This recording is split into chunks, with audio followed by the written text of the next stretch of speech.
ವೀಕ್ಷಕರೇ ನಮಸ್ಕಾರ.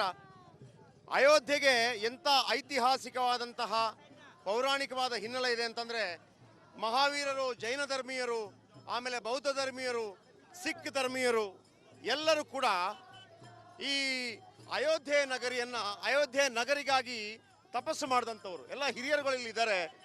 ಪಂಜಾಬ್ನಿಂದ ಬಂದಂಥವ್ರು ಇವರೆಲ್ಲ. ಇವ್ರ ನಾನು ಕೇಳ್ತೀನಿ, ಅಯೋಧ್ಯೆಗೂ ಇವ್ರಿಗೆ ಏನು ಸಂಬಂಧ? नमस्ते, जय श्री राम। महावीर से लेके तीर्थंकरों से लेके बौद्धिज्म में लेके और सब लोग अयोध्या पे आते हैं। श्री राम, जैनिज्म, सिखिज्म और अयोध्या का तालमेल क्या है? इनका तालमेल है कि भगवान राम गुरबानी के अनुसार हमारे परम पूज्य हैं। पहले वो, फिर सदगुरु नानक देव जी, उसके बाद सदगुरु गोविंद सिंह जी, जिनका हम प्रकाश उत्सव इस पावन पवित्र धरती पर मनाने जा रहे हैं।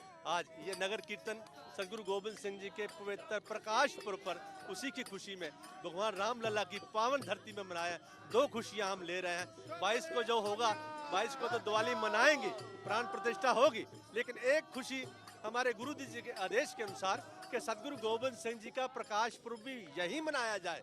और तीसरा, 14 फरवरी को बसंत पंचमी का जो दिन है, हमारे नामतारी सेक्ट के जो बानी है सदगुरु राम सिंह जी, उन्हीं का प्रकाश पर्व भी हजारों की तादाद में यहाँ संगत आएगी और यही मनाएगी। ಗುರು ಗೋವಿಂದ ಸಿಂಗ್ ಸಿಖ್ಖರ ಮಹಾಧರ್ಮಗುರು. ಅವರಿಗೂ ಕೂಡ ಅಯೋಧ್ಯೆಗೆ ಸಂಬಂಧ ಇತ್ತು, ಸಿಖ್ಖರಿಗೂ ಸಂಬಂಧ ಇತ್ತು. ಅಯೋಧ್ಯೆಗಾಗಿ ಹೋರಾಡಿದ್ರು, ತೇಗ್ ಬಹದ್ದೂರ್ ಕೂಡ ಹೋರಾಡಿದ್ರು, ಎಲ್ಲವೂ ಆಗಿತ್ತು. ಇವರ ಅದ್ಭುತವಾದಂಥ ಒಂದು ಹಾಡನ್ನು ಕೇಳೋಣ. ಭಾರತವನ್ನು ಒಗ್ಗೂಡಿಸ್ತಾ ಇದ್ದಾನೆ ಶ್ರೀರಾಮಚಂದ್ರ. क्या आपको लगता है भारत को श्री राम ने सबको इकट्ठा कर रहे हैं, भारत को बलिष्ठ बना रहे हैं? सिख हो या जैन हो, बौद्धिज्म हो, हिंदू हो, कोई भी हो?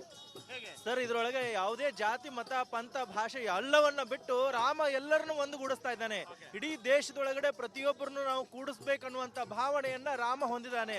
ಅದಕ್ಕೆ ರಾಮ ಅನ್ನುವಂಥದ್ದು ಜೋಡಿಸುವಂಥದ್ದು ನಮ್ಮ ಸಂಸ್ಕೃತಿಯನ್ನು ಜೋಡಿಸುವಂತ ಪ್ರಕ್ರಿಯೆ. ಓಕೆ, ಈ ಹಾಡು ನೋಡಿ, ಎಷ್ಟು ಅದ್ಭುತವಾಗಿದೆ ಹಾಡು.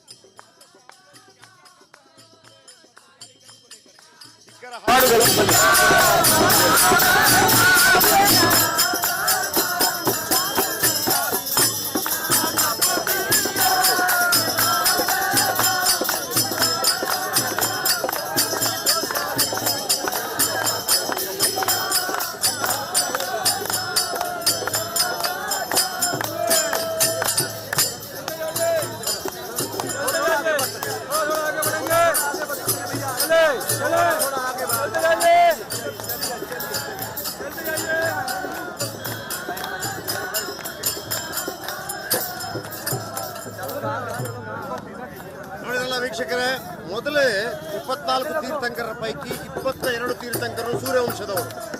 ರಾಮನ ವಿಶೇಷತೆ ಏನಪ್ಪ ಅಂತಂದ್ರೆ ಸೂರ್ಯವಂಶದವ. ರಘು ಆಳಲ್ಪಟ್ಟ ನಂತರ ರಘುವಂಶ ಆಗತ್ತೆ, ಇಕ್ಷ್ವಾಕು ವಂಶ ಆಗತ್ತೆ. ಹಾಗೇನೆ ಈ ಅಯೋಧ್ಯೆ ಭೂಮಿಗಾಗಿ ಅದು ಸಾಕೇತ್ ರಾಜ ಆಗತ್ತೆ, ಕೋಸಲ ರಾಜ ಆಗತ್ತೆ. ಸಿಖ್ಖರು ಕೂಡ, ಗುರು ಗೋವಿಂದ ಸಿಂಗ್ ಅವರು ಕೂಡ, ತೇಗ್ ಬಹದ್ದೂರ್ ಅವರು ಕೂಡ, ಎಲ್ಲರೂ ಕೂಡ ಇಲ್ಲಿ ಸ್ಮರಿಸಲ್ಪಡ್ತಾ ಇದ್ದಾರೆ. ಸೊ ಹಾಗಿರುವಾಗ ಈ ರಾಮ ಜನ್ಮಭೂಮಿಯಲ್ಲಿ ರಾಮ ಲಲ್ಲಾನ ಪ್ರತಿಷ್ಠಾಪನೆ ಮುಖಾಂತರ ಇಡೀ ದೇಶ ಒಂದಾಗ್ತಾ ಇದೆ ಅನ್ನುವಂಥದ್ದು ಖುಷಿಯ ವಿಚಾರ. ಕ್ಯಾಮರಾ ಪರ್ಸನ್ ರಾಜು ಜೊತೆ ಜಯಪ್ರಕಾಶ್ ಶೆಟ್ಟಿ, ರಿಪಬ್ಲಿಕ್ ಕನ್ನಡಕ್ಕಾಗಿ ಅಯೋಧ್ಯೆಯಿಂದ. ನಮಸ್ಕಾರ.